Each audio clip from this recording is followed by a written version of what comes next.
Hello there, and welcome to another spooky read. Today I'm going to talk about Edgar Allan Poe.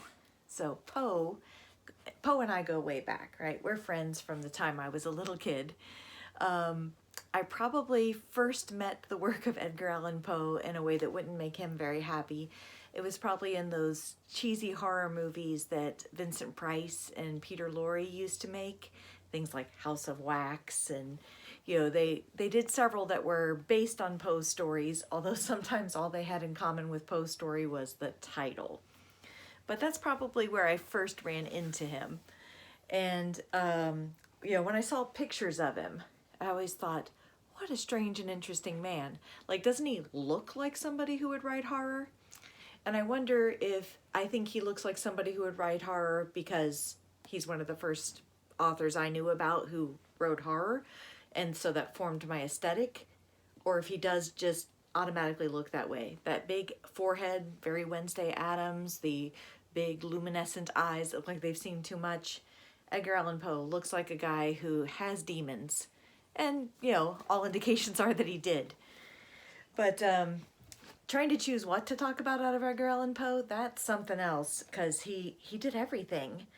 I already kind of cheated and I talked about the Cask of Amontillado in my earlier video about Stephen King's story Dolan's Cadillac, which is a retelling of the Cask of Amontillado.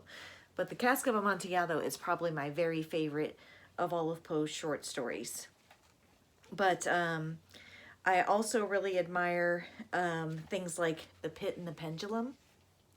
And there's not much to the story really, right? There's an imprisoned guy and a pendulum is coming, but he just does such a good job with building the suspense of it.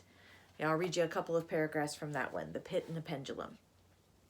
The vibration of the pendulum was at right angles to my length. I saw that the crescent was designed to cross the region of the heart. It would fray the surge of my robe. It would return and repeat its operations again and again. Notwithstanding its terrifically wide sweep, some 30 feet or more, and the hissing vigor of its descent, sufficient to sunder those very walls of iron, still the fraying of my robe would be all that, for several minutes, it would accomplish. And at this thought I paused. I dared not go further than this reflection. I dwelt upon it with a pertinacity of attention, as if in so dwelling I could arrest here the descent of the steel. I forced myself to ponder upon the sound of the crescent as it should pass across the garment, upon the peculiar thrilling sensation which the friction of cloth produces on the nerves. I pondered upon all this frivolity until my teeth were on edge. And then he starts describing the pendulum coming closer, and the tension of that story is incredible. Like, pretty sure Poe was never strapped to a table with a pendulum coming towards him, but it feels like he knows. And then, of course, everybody knows Poe as the guy who wrote The Raven, and you can't have Halloween without a reading of The Raven. I'm not going to read the whole thing, but that opening paragraph, right, that opening stanza always gets me.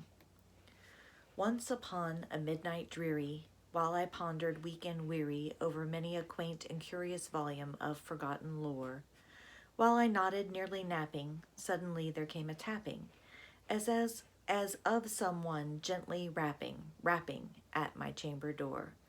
"'Tis some visitor," I muttered, tapping at my chamber door. Only this, and nothing more.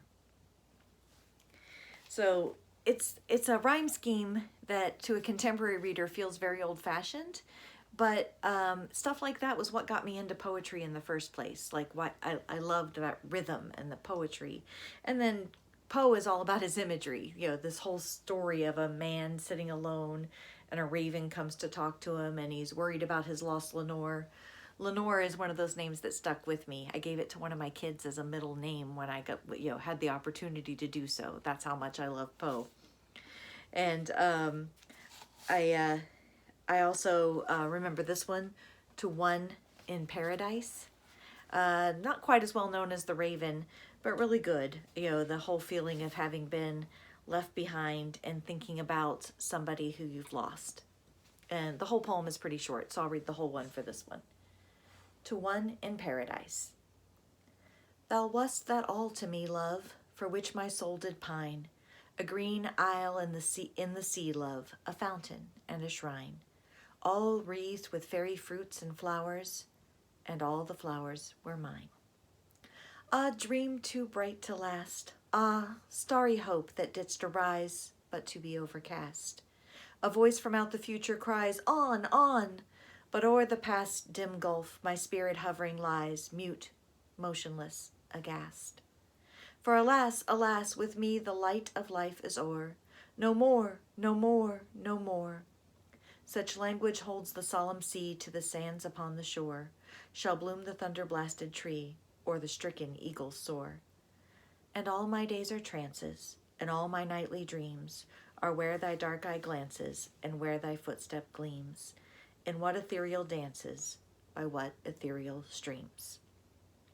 So I haven't looked into the history of this one, but we know that, Poe loved and lost early on, and that it was a strange relationship where he loved his own cousin, and by contemporary standards, that's definitely a little weird, but it feels like, he felt the loss of her for the rest of his, unfortunately, also very short life. So Edgar Allan Poe, important to me as a reader and also as a writer. When I finally do finish The Architect in the Air and you guys can read it, you might notice, if you're the kind of reader who notices this kind of thing, that most of the characters are named after characters in Edgar Allan Poe. So there you go. Happy spooky season. Keep reading.